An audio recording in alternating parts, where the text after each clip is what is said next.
कहानी का शीर्षक 3 कुत्ते। कहानी पूरी सुनिएगा, अत्यधिक आनंद मिलेगा और आपको कुछ सीखने मिलेगा। ये उन दिनों की बात है जब गांव में फैसले पंचायत किया करती थी। ऐसे ही एक गांव में पंचायत लगी थी। वहीं थोड़ी दूरी पर एक संत ने अपना बसेरा किया हुआ था। जब पंचायत किसी निर्णय पर नहीं पहुंच सकी तो किसी ने कहा कि क्यों न हम महात्मा जी के पास अपनी समस्या को लेकर चले। अतः सभी गांव वाले संत के पास पहुंचे। जब संत ने उन लोगों को देखा तो पूछा कैसे आना हुआ। तो लोगों ने कहा, महात्मा जी, पूरे गांव में एक ही कुआं है और कुएं का पानी हम पी नहीं सकते, बदबू आ रही है, मन भी नहीं होता पानी पीने को। संत ने पूछा, हुआ क्या, पानी क्यों नहीं पी सकते हो? लोग बोले, 3 कुत्ते लड़ते लड़ते उसमें गिर गए थे, बाहर नहीं निकले, मर गए उसी में। अब जिसमें कुत्ते मर गए हों उसका पानी कौन पिए? संत ने कहा, एक काम करो, उसमें गंगाजल डलवाओ। तो कुएं में गंगाजल भी 8-10 बाल्टी छोड़ दिया गया। फिर भी समस्या जस की तस। लोग फिर से संत के पास पहुंचे।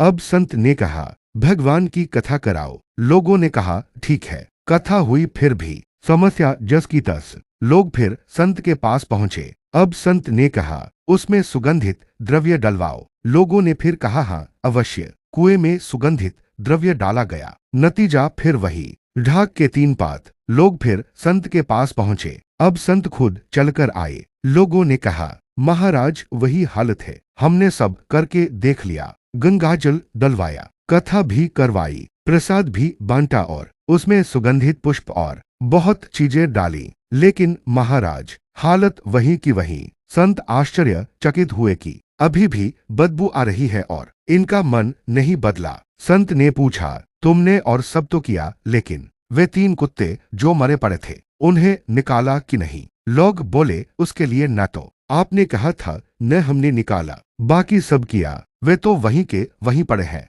संत बोले, जब तक उन्हें नहीं निकालोगे इन उपायों का कोई प्रभाव नहीं होगा। हमारे आपके जीवन की कहानी भी यही है। इस शरीर नामक गांव के अंतःकरण के कुएं में ये काम, क्रोध और लोभ के 3 कुत्ते लड़ते झगड़ते गिर गए हैं। इन्हीं की सारी बदबू है। हम उपाय पूछते हैं तो लोग बताते हैं, तीर्थ यात्रा कर लो, थोड़ा यज्ञ कर लो, थोड़ी पूजा करो, थोड़ा पाठ कर लो। सब करते हैं पर बदबू उन्हीं दुर्गुणों की आती रहती है। तो पहले इन्हें निकाल कर बाहर करें, तभी जीवन उपयोगी होगा। अगर आपको कहानी अच्छी लगी हो तो कमेंट में जय श्री राम लिखें।